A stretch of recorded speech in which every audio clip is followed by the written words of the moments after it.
दोस्तों,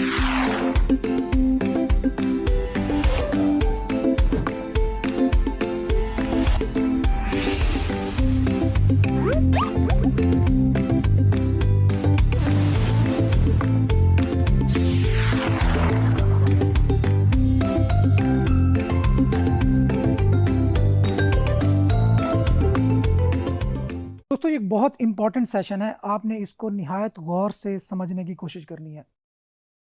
हम अक्सर औकात बहुत सारी मिस्टेक्स कर जाते हैं जिसकी वजह से हमारा अमेज़न का एफ़िलिएट अकाउंट बंद होने का ख़तरा होता है।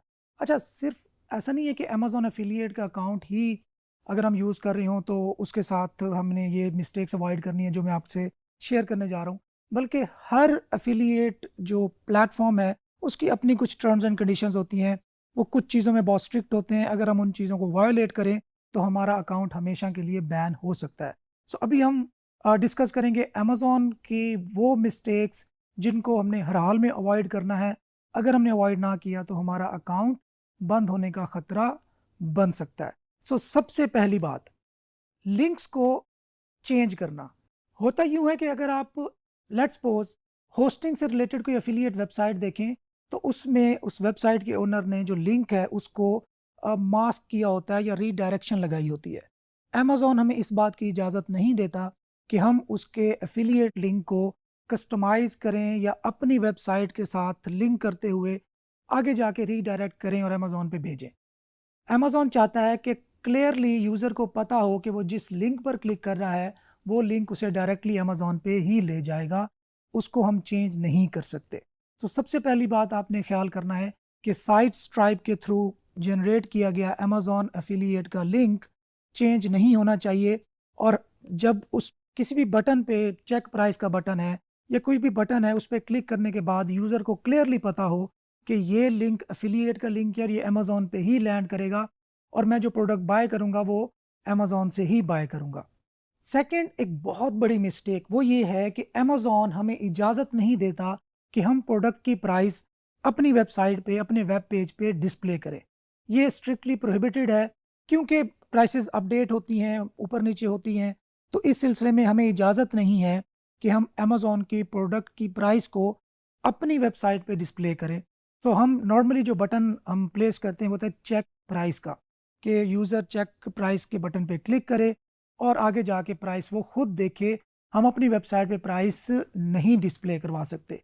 हाँ, कुछ सिनेरियोज़ में अगर आपकी वेबसाइट एक अथॉरिटी बन चुकी है, उसपे बहुत ज़्यादा ट्रैफ़िक है और आप अमेज़न की अच्छी खासी सेल्स जनरेट करवाने में उसकी हेल्प कर रहे हैं, तो देन आप डायनामिकली प्रोडक्ट की जो प्राइसेज़ हैं उनको डिस्प्ले करवा सकते हैं। ख़ैर, ये एक एडवांस्ड आपके पास ऑप्शन है। फ़िलहाल आपने ये बात याद रखनी है कि आप अमेज़न की प्रोडक्ट की जो प्राइसेज़ हैं, वो अपनी वेबसाइट पे डिस्प्ले नहीं करवा सकते। अच्छा, नेक्स्ट एक बहुत बड़ी मिस्टेक वो ये है कि एक से ज़्यादा एफ़िलिएट अकाउंट बनाना। अगर किसी भी मरहले पे अमेज़न ने ये डिटेक्ट कर लिया कि आपके पास एक से ज़्यादा अकाउंट्स हैं, तो वो उन तमाम अकाउंट्स को बंद कर सकता है। इसलिए आपके पास एक ही अकाउंट होना वो काफ़ी है। नॉर्मली ये क्वेश्चन भी आता है कि क्या हम एक ही अकाउंट मल्टीपल वेबसाइट्स पे यूज़ कर सकते हैं? तो इसका जवाब है येस। आप उन तमाम वेबसाइट्स पर यूज़ कर सकते हैं, मल्टीपल वेबसाइट्स पर एक ही अकाउंट के जो लिंक्स हैं उनको। और आपके तमाम वेबसाइट्स का जो रेवेन्यू है वो आपके एक ही अकाउंट में ऐड होगा और आप उसको विथड्रॉ आसानी के साथ करवा सकेंगे। अच्छा, एक और चीज़, आप भी अमेज़न एफ़िलिएट सीखने जा रहे हैं और सीख रहे हैं, तो आप बड़े एक्साइटेड होंगे और सबसे पहले आपके माइंड में आएगा कि यार मैं जाके पहले बस अमेज़न एसोसिएट्स का अकाउंट बना लूँ। अंडरस्टैंडेबली ये अच्छी बात भी है, लेकिन थोड़ा-सा रिस्क इन्वॉल्व है इसमें। अमेज़न आपको 180 डेज़ देता है साइन अप करने के बाद। अगर 180 डेज़ के अंदर, तकरीबन 6 माह के अंदर आपने कोई भी अपने एफ़िलिएट लिंक के थ्रू सेल जनरेट नहीं की, तो आपका अकाउंट सस्पेंड हो सकता है। सो मेक श्योर, मैंने पहले ही बताया था कि अपना अमेज़न एसोसिएट का अकाउंट तब बनाएँ, जब आपकी वेबसाइट पे ट्रैफ़िक आने लग जाए, ताकि आपके 180 डेज़ के अंदर सेल जनरेट हों और आपका अकाउंट सेफ रहे और हमेशा चलता भी रहे। अच्छा, नेक्स्ट है कि अमेज़न के कुछ ट्रेडमार्क्स को अपनी वेबसाइट पे यूज़ करना। अगेन एक्साइटमेंट में इंसान बहुत कुछ करने की जुस्तजू होती है, वो एक्साइटेड होता है कि यार मैं अमेज़न का जो लोगो है वो डिस्प्ले करा दूँ, प्रोडक्ट के साथ या अमेज़न के कुछ और ट्रेडमार्क्स हैं उनको डिस्प्ले करवा दूं, तो याद रखें ये प्रोहिबिटेड है। आपने अमेज़न के ट्रेडमार्क्स को अपनी वेबसाइट पे यूज़ नहीं करना, और ना ही आपकी वेबसाइट का जो डोमेन है उसके अंदर अमेज़न का लफ्ज़ आना चाहिए, वर्ड आना चाहिए, ना ही अमेज़न के जितने भी ट्रेडमार्क्स हैं वो आने चाहिए। तो इस बात का भी आपने ख़ास ख्याल रखना है कि अमेज़न के ट्रेडमार्क्स को अपनी वेबसाइट पे आपने यूज़ करने से अवॉइड करना है। अच्छा, इसके साथ-साथ जहाँ पे आपने ट्रेडमार्क्स यूज़ नहीं करने, वहाँ पे आपने क्लियर कट एक डिस्क्लेमर भी देना है कि हम अमेज़न एसोसिएट्स के लिंक्ड हैं उनसे, और हम उनके थ्रू अर्न करते हैं और उनसे एफ़िलिएट का कमीशन अर्न करते हैं। और ये किस तरीके से डिस्क्लेमर ऐड करना है ये मैं आपको ऑलरेडी बता चुका हूँ। अच्छा, नेक्स्ट है, अगेन आप लोगों को एफ़िलिएट का अकाउंट मिला, जब हम देखते हैं कि यार उसमें सेल्स नहीं आ रही तो बहुत परेशानी, एंग्ज़ायटी सी होती है कि यार हम क्यों नहीं सेल्स जनरेट कर पा रहे।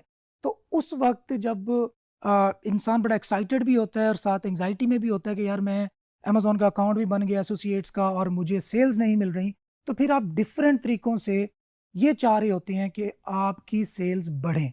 और फिर आप ये भी यूज़ कर सकते हैं कि आपने 100 लोगों को ईमेल के थ्रू वो लिंक सेंड कर दिया।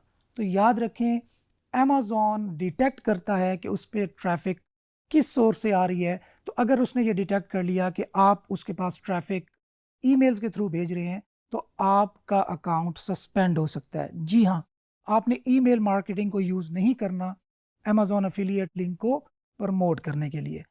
हाँ, आप ये कर सकते हैं कि ईमेल्स के अंदर अपने उस लैंडिंग पेज का या अपनी वेबसाइट का लिंक सबमिट कर सकते हैं, जहाँ पे आपने अमेज़न के एफ़िलिएट लिंक प्लेस कर रखे हैं।